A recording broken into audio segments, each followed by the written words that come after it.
Welcome to a story you've never heard like this before.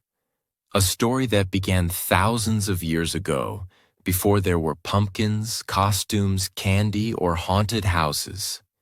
Before Halloween was even called Halloween. Back when bonfires lit the night, people wore animal skins to scare off ghosts, and they believed the spirits of the dead could walk the earth. This is not a fictional story. This is the real history of Halloween.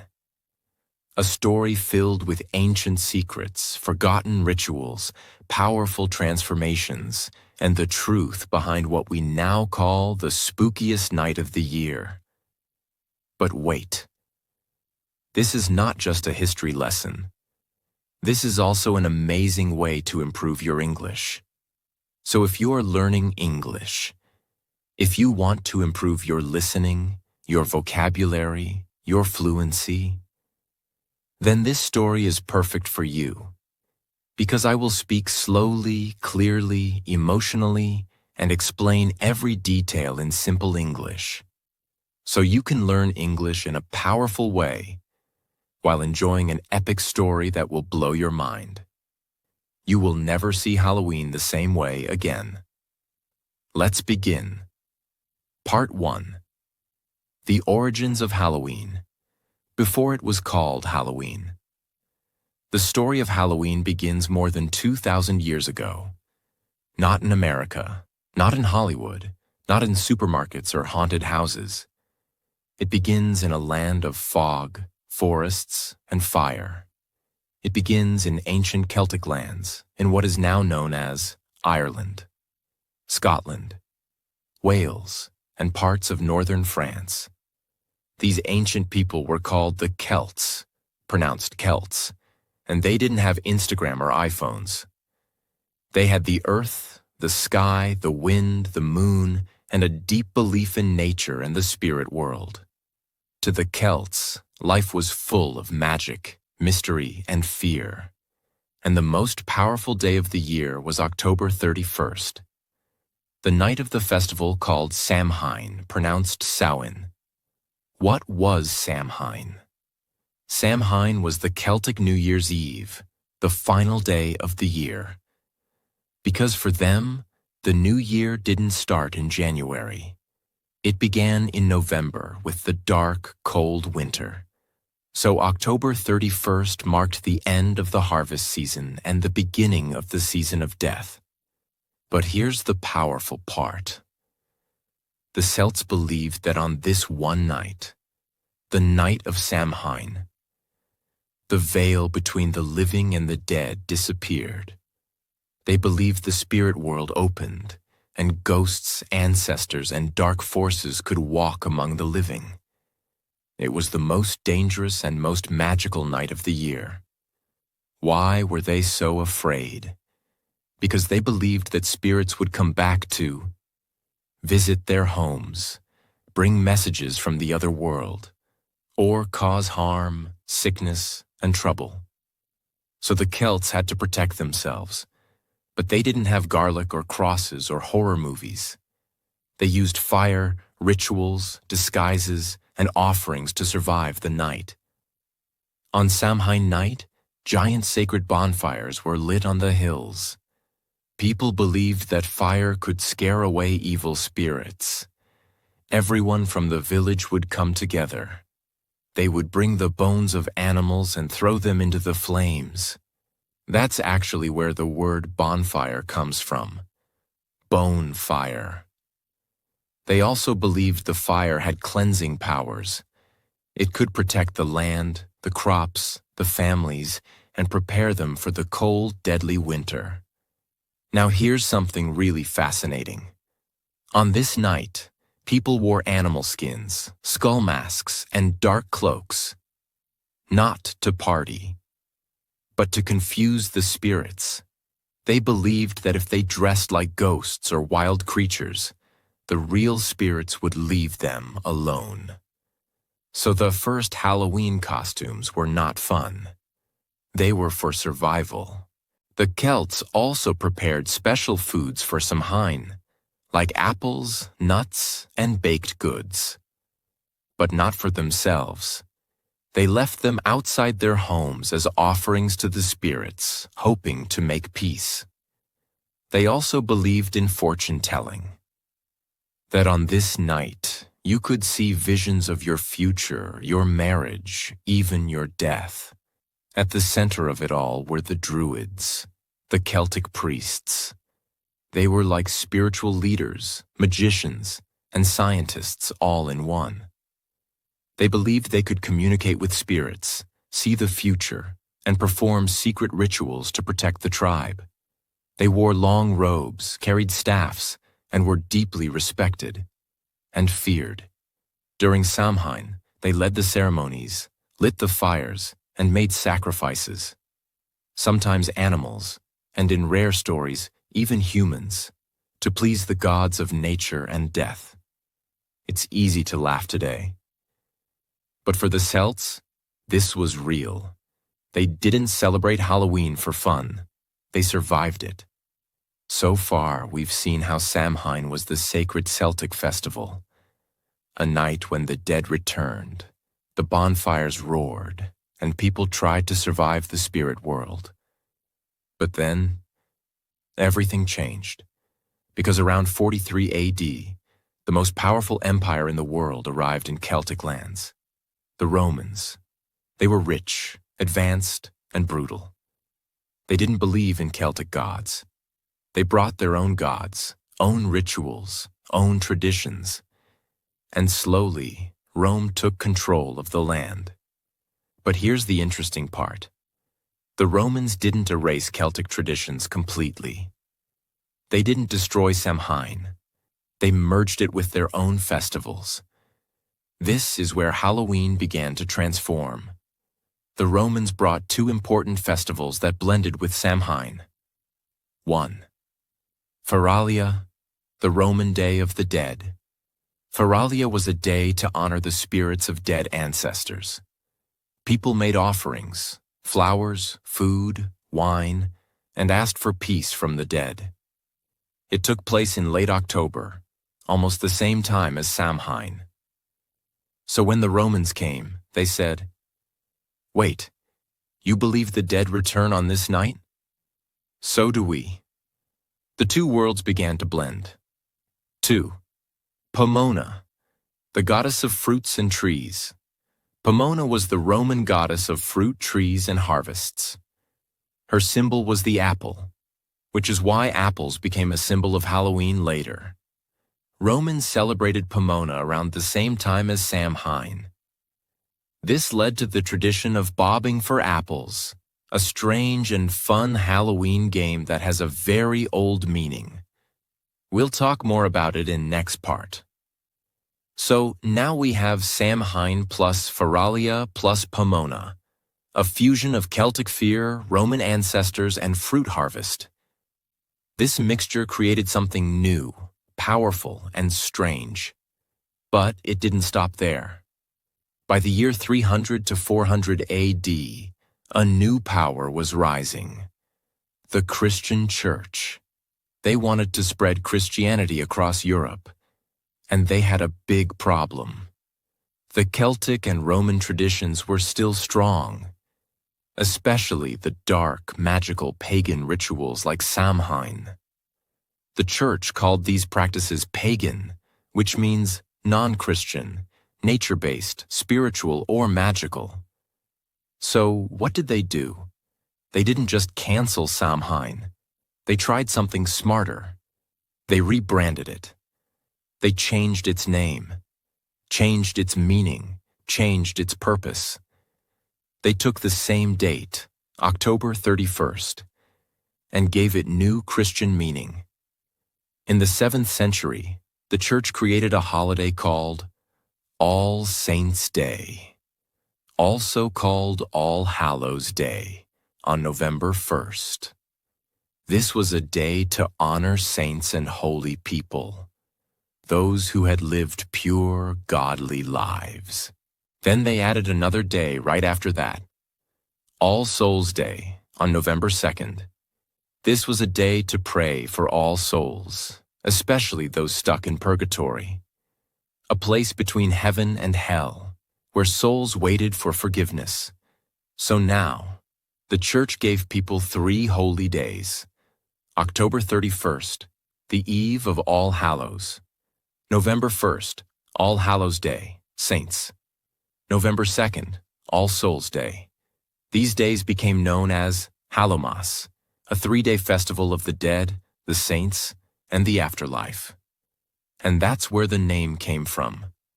All Hallows Eve, Halloween, Halloween. So Halloween is not just one day.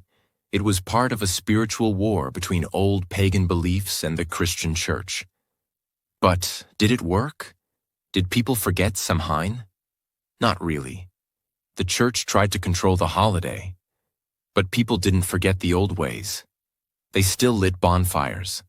They still wore costumes. They still believed the dead could return. The difference? Now the holiday had 2 faces. One, a religious face, honoring saints and praying for souls. 2, a folk face, celebrating old traditions, spirits, and seasonal change. In many villages, the lines between religion and folklore blurred. People went to church in the morning and danced around fires at night. For hundreds of years, Halloween remained mostly in Europe. It was never really big in England because Protestants rejected Catholic superstitions like Halloween and All Saints' Day. But when Irish and Scottish immigrants came to America in the 1800s, they brought their Halloween traditions with them. Let's go back for a moment. Because before Halloween became the Halloween we know, it had some very strange, mysterious, and powerful rituals. Here are just a few real things people did between the 1500s and 1800s on Halloween night. Soul cakes, the first trick or treating. Poor people and children would go door to door singing, "A soul cake. A soul cake. Pray for a soul and I'll give you a cake." In return, they received small round cakes made with spices and raisins.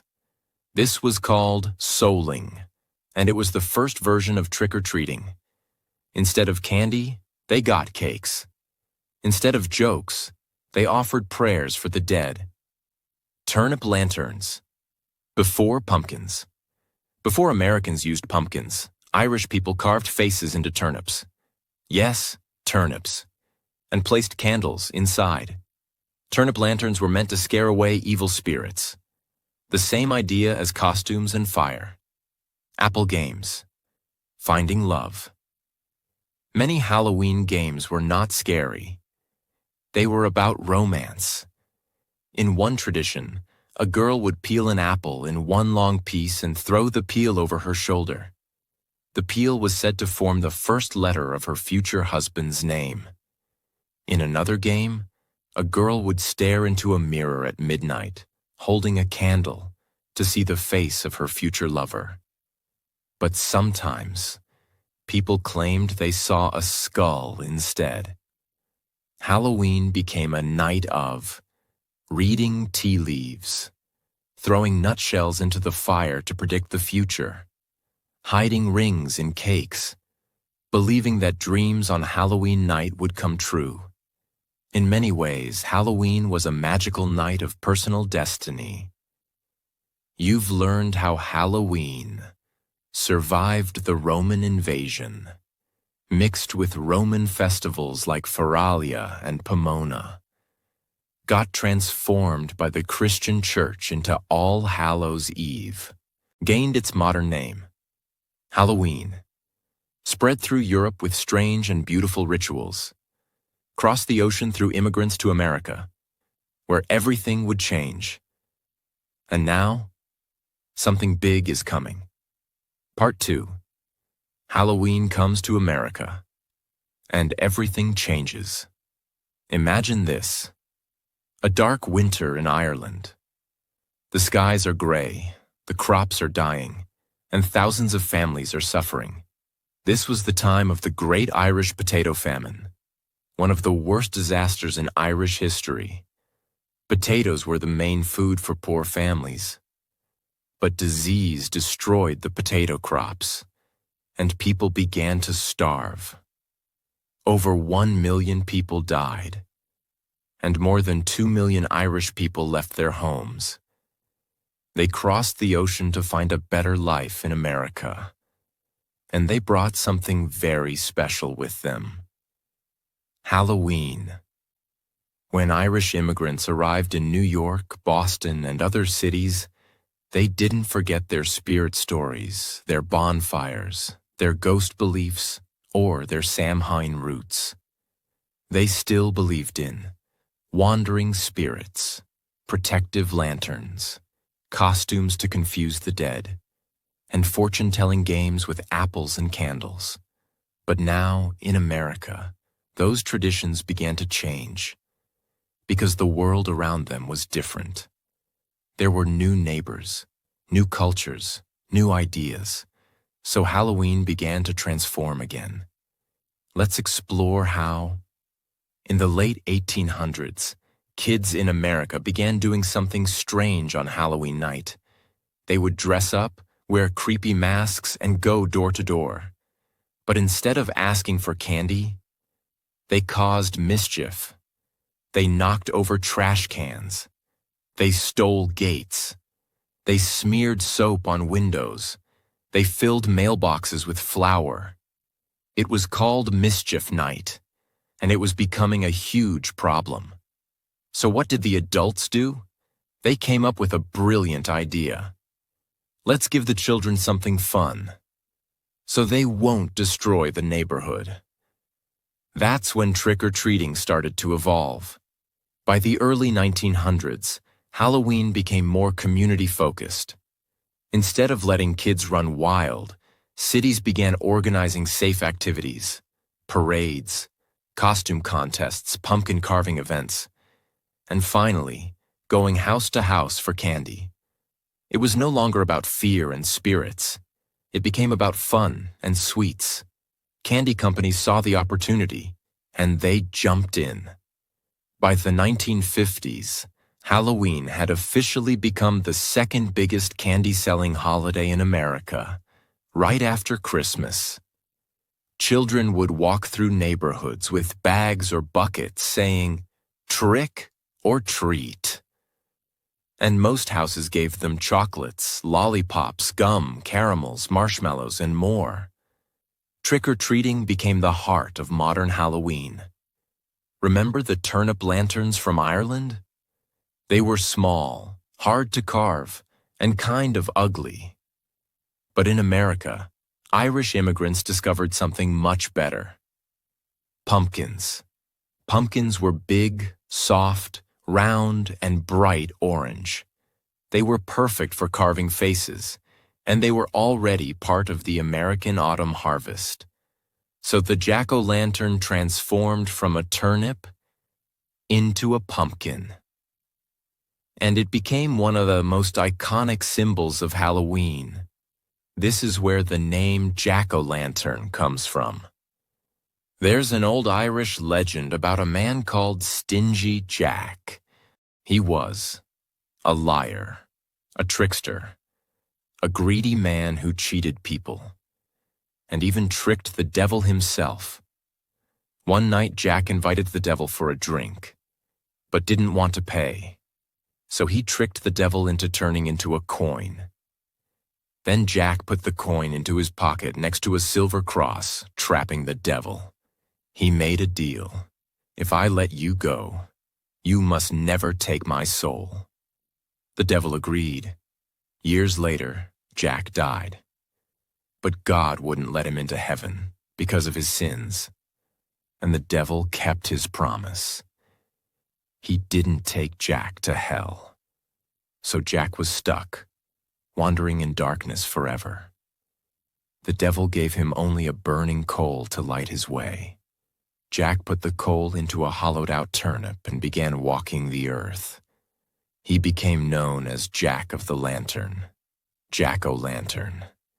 That's why people carved scary faces into turnips and later pumpkins, to scare away stingy Jack and other spirits. Let's go deeper into how costumes evolved. Remember, in ancient Celtic times, people wore costumes to confuse spirits, hide their identity from ghosts, protect themselves from evil. But in America, costumes became something different. At first, they were still scary. People dressed as ghosts, skeletons, witches, demons. But as Halloween became more playful, especially for children, the costumes changed. Kids started dressing up as clowns, pirates, princesses, superheroes, cartoon characters. Costumes became a way to escape reality, become someone else for a night, express imagination and joy. Today, Halloween costumes are a mix of scary, zombies, vampires, ghosts. Funny, food costumes, inflatable dinosaurs. Cute, baby animals, fairy tales. Creative, DIY outfits, internet memes. Halloween became a costume celebration, not just of death, but of fantasy. In the 20th century, America's love for fear entertainment grew. People wanted to feel scared, but safe. That's when haunted houses became popular. Dark hallways, creepy sounds, people jumping out in masks, fake blood and spiders and smoke machines. These experiences became part of Halloween fun, especially for teens and adults. Hollywood also transformed Halloween forever. In the 1970s and 1980s, horror movies exploded. Halloween, 1978. Friday the 13th. A Nightmare on Elm Street. Scream. The Exorcist. These films made Halloween feel darker, deeper, and more psychological. Suddenly, Halloween wasn't just about kids. It became a holiday for all ages, filled with fear, excitement, costumes, candy, and creativity.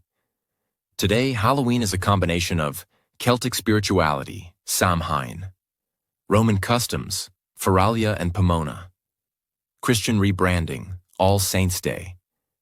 Long ago, in Europe, a witch was not always evil. In many villages, there were women who were herbal healers, midwives, helping women give birth, spiritual guides, wise women. They knew about plants, seasons, stars, and natural healing.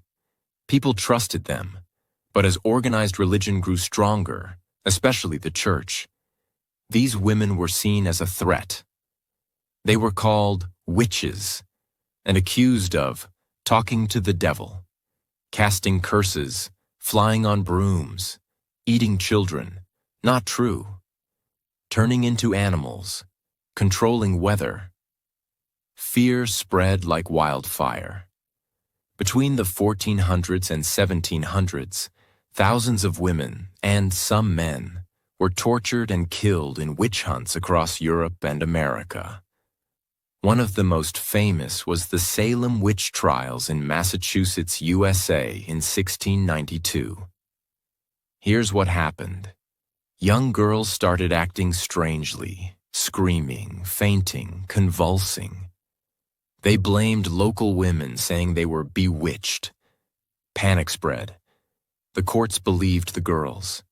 20 people were executed, 19 hanged, 1 crushed by stones. Hundreds were jailed. The fear was so strong, evidence didn't matter.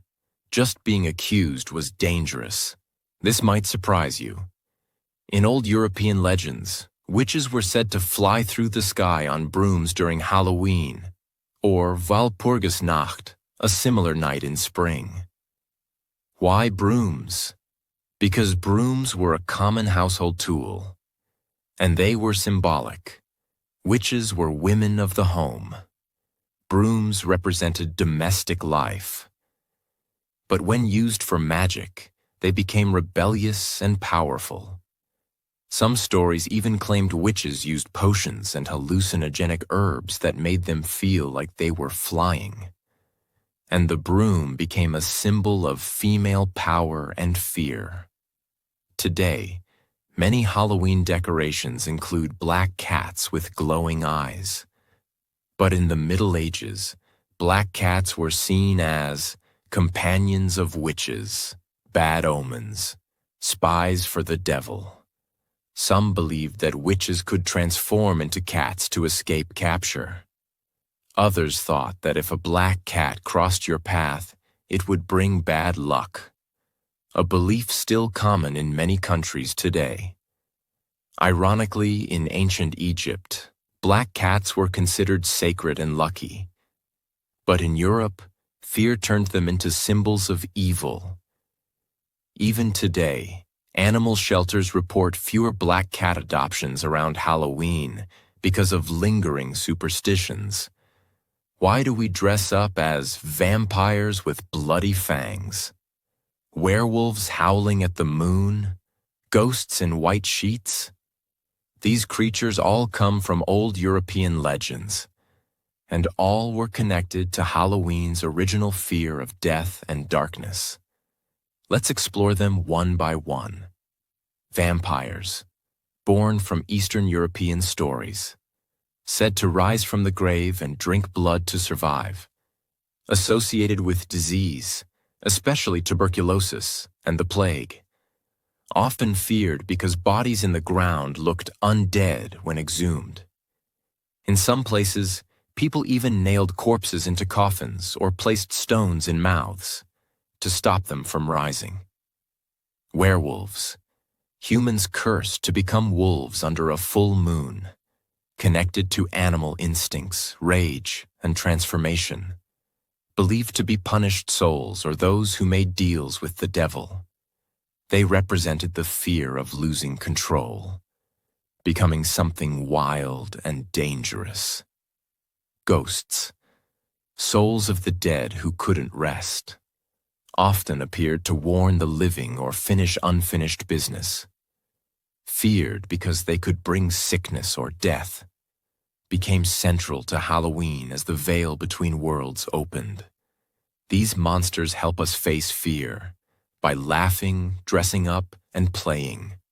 That's the power of Halloween. Now let's talk about some modern Halloween fears. The kind that spread in stories, news, and rumors.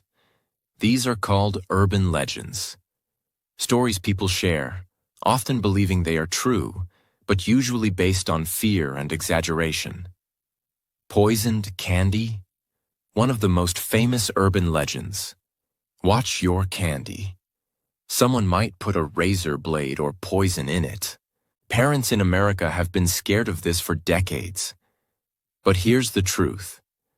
There are almost no real cases of strangers poisoning Halloween candy. Most reports were accidents, hoaxes, or inside jobs. But the fear was powerful, and it made Halloween feel dangerous, even when it wasn't.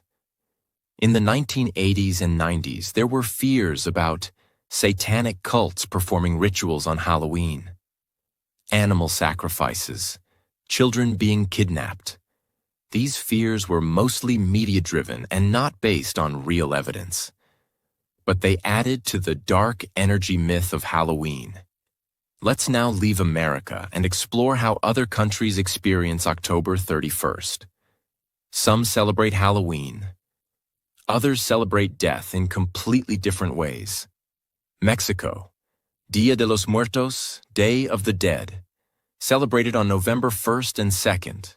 Not scary. It's beautiful, colorful, spiritual. Families build altars, ofrendas with photos, candles, food, marigold flowers. They believe loved ones return to visit. People paint their faces as skulls, but with love, not fear. It's a celebration of memory, not horror. Japan, Obon Festival, in August. Not on Halloween, but similar in spirit. Families clean graves, light lanterns, and welcome spirits of ancestors. It's peaceful and respectful. Italy, Spain, France celebrate All Saints' Day and All Souls' Day. People go to cemeteries, leave flowers, more religious than playful. Germany. Some people hide knives so spirits won't hurt themselves. China. The Hungry Ghost Festival is similar, held in late summer. Philippines. Pangangaluluwa is similar to souling. Kids sing for prayers and treats. Part 3. Halloween becomes a global spectacle. The business, the media, and the modern obsession.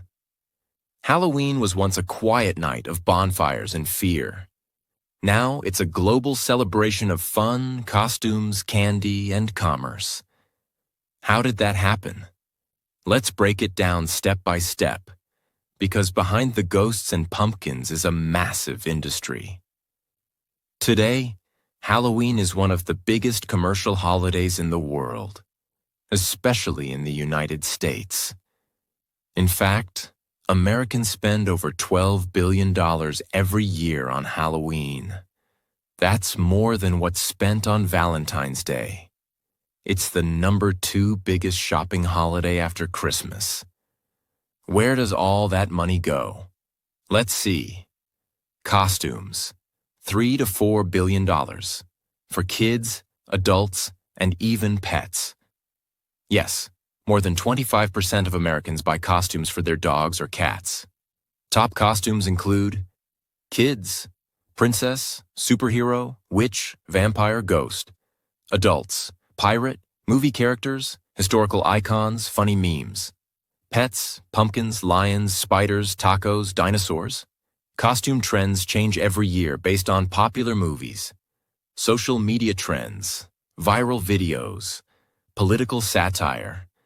It's a mix of tradition and trend, and it fuels the fashion side of Halloween. 2. Candy, $3 billion. Over 600 million pounds of candy are bought just for Halloween. The most popular candies in the U.S., Reese's Peanut Butter Cups, M&M's, Snickers, Skittles, candy corn, a love it or hate it classic. Fun fact, Americans eat more sugar in the week of Halloween than any other time of year. 3. Decorations, $3 billion. People now decorate their homes like it's Christmas for the dead. Giant inflatable pumpkins and spiders, fake tombstones, skeletons on the roof, cobwebs on the windows, talking witches, and motion-activated zombies. Homeowners now spend nearly as much on Halloween lights and displays as they do during the winter holidays. Some even compete in neighborhood scariest house awards. Haunted attractions, $500+ million. Across America and Europe, you'll find haunted houses, haunted hayrides, ghost tours, zombie escape rooms, horror theme park nights. Some of these events are small and local, but some are huge productions with actors, fog machines, sound effects, animatronics, and film-level makeup. Examples: Universal Studios Halloween Horror Nights, Knott's Scary Farm in California, the 13th Floor Haunted House chain. People pay big money to feel scared on purpose. It's the adrenaline business. 5. Pumpkin industry, $700 million. Pumpkin patches, pumpkin pies, pumpkin spice lattes. Autumn becomes a season of orange. Farmers sell millions of pumpkins, not just for eating, but for jack-o'-lantern carving, front porch decoration, fall festivals and fairs. There are even pumpkin carving competitions on TV. People spend so much on Halloween because Halloween offers something no other holiday does. No pressure to buy gifts, no religious rules, no family obligation. It's about freedom, expression, and temporary transformation. You can be someone else for a night, dress up without judgment, laugh at fear, celebrate darkness with joy, share a common thrill with strangers. It's playful rebellion, and people love it. You now know everything about Halloween, from fire to fun, from fear to freedom. But this is just the beginning of a bigger truth. Every tradition you explore makes your mind wider, your spirit deeper, and your English stronger. So whether you celebrate Halloween or not, whether you light a pumpkin or just listen in your room, know this: you are part of the story now, and stories never die. Don't forget, subscribe if this story moved you. Comment your favorite part, rewatch for listening practice, and share this with someone who still thinks Halloween is just a costume day. Thank you for listening, thank you for learning, and thank you for growing. Happy Halloween.